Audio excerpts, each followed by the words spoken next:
अस्सलाम वालेकुम। Urdu Pakistani drama review में आप सबका वेलकम है। जिस ड्रामे का रिव्यू लेके आई हूँ उसका नाम है बख्तावर, जिसकी कहानी शुरू होती है एक छोटे से कस्बे से।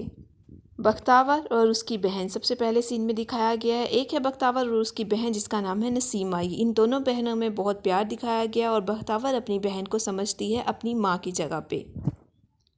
दोनों बहनें आपस में बैठ के बात कर रही होती हैं कि उतनी ही देर में उनका बाप अंदर दाखिल हो जाता है। बख्तावर का बाप, जो कि जुए में अपना घर और सब कुछ खो चुका होता है, अब अपनी बड़ी बेटी को जुए में किसी के साथ निकाह करने पे मजबूर कर देता है। बख्तावर की माँ अपने शोहर को कहती है कि तुम जुए में तो सब कुछ खो चुके हो, अपनी बेटी को इस तरह से मजबूर मत करो, लेकिन उसका बाप शादी करने पे उसको मजबूर कर देता है। बख्तावर भी खुद अपने बाप को समझाने की कोशिश करती है, लेकिन वो नहीं समझता। बख्तावर का बाप नसीमा को मजबूर कर देता है निकाह करने पे। वो निकाह कर लेती है, लेकिन निकाह करने के बाद जब वो घर से जा रही होती है तो बख्तावर को मशवरा देती है कि उसने अपनी ज़िंदगी में आगे निकलना है।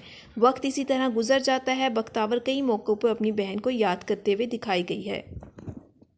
इसी तरह 4 से 5 साल गुजर जाते हैं और बख्तावर अपनी दोस्त आयमा की शादी पे जाने के लिए तैयार हो रही होती है। बख्तावर तैयार होकर निकलती है तो बख्तावर की माँ उसे कहती है कि तुम ये सोने के झुमके उतार जाओ, ये ना हो कि तुम्हारा बाप इसको भी बेच डाले। लेकिन बख्तावर इनकार करके निकल जाती है। रास्ते में उसका टकराव होता है आयमा के भाई के साथ, जो कि बख्तावर को बेतहाशा पसंद करता है। बख्तावर अपनी दोस्त आयमा की शादी को खूब इंजॉय कर रही होती है, खूब नाच गाना कर रही होती है और उसकी दोस्तें उसे कहती हैं कि अगली बारी तुम्हारी है, लेकिन वो इनकार कर देती है।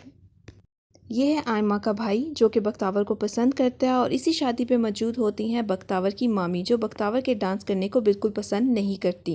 बख्तावर की माँ बख्तावर के पास आती है और कहती है कि भाई है जो कई सालों से बेड पे पड़ा है और बाप है जिसका कई सालों से कोई अता पता नहीं। बख्तावर की दोस्त आयमा अपने भाई के पास आती है और भाई उसे कहता है कि तुम बख्तावर से मेरे लिए बात करो, लेकिन वो इनकार कर देती है कि बख्तावर आगे पढ़ना चाहती है। बख्तावर के मामा मामी बख्तावर के घर आते हैं और उसकी माँ को मशवरा देते हैं कि बख्तावर का कॉलेज जाना ख़त्म कर दो, आगे पढ़ा के क्या करना है और इसके रिश्ते की तलाश करो।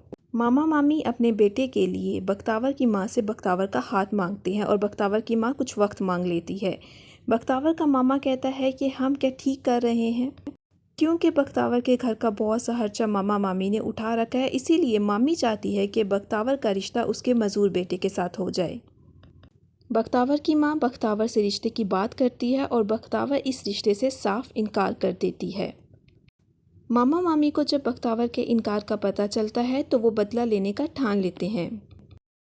आयमा अपने भाई के लिए बख्तावर से बात करती है, लेकिन बख्तावर साफ इनकार कर देती है, ये कह के वो अभी अपने सपने पूरे करना चाहती है। बख्तावर अपनी माँ को इस बात का मशवरा देती है कि वो ये कस्बा छोड़ के कराची चले जाते हैं। अभी ये बात कर ही रहे होते हैं कि कमरे से बर्तन गिरने की आवाज़ आती है। बख्तावर और उसकी माँ भाग के कमरे में जाते हैं और देखते हैं कि गुड्डू फौत हो चुका है। कस्बे वाले गुड्डू की फौत होने के बाद मौके का फ़ायदा उठा के बख्तावर की शादी करने की बात करते हैं, लेकिन बख्तावर साफ इनकार कर देती है। बख्तावर कहती है कि हमें किसी भी सहारे की ज़रूरत नहीं है। बख्तावर के मामा को ये बात बिल्कुल पसंद नहीं आती और उसके मुंह पे थप्पड़ मार देता है। मामी कहती है कि हम सुबह ही बख्तावर का निकाह अपने बेटे से कर देंगे।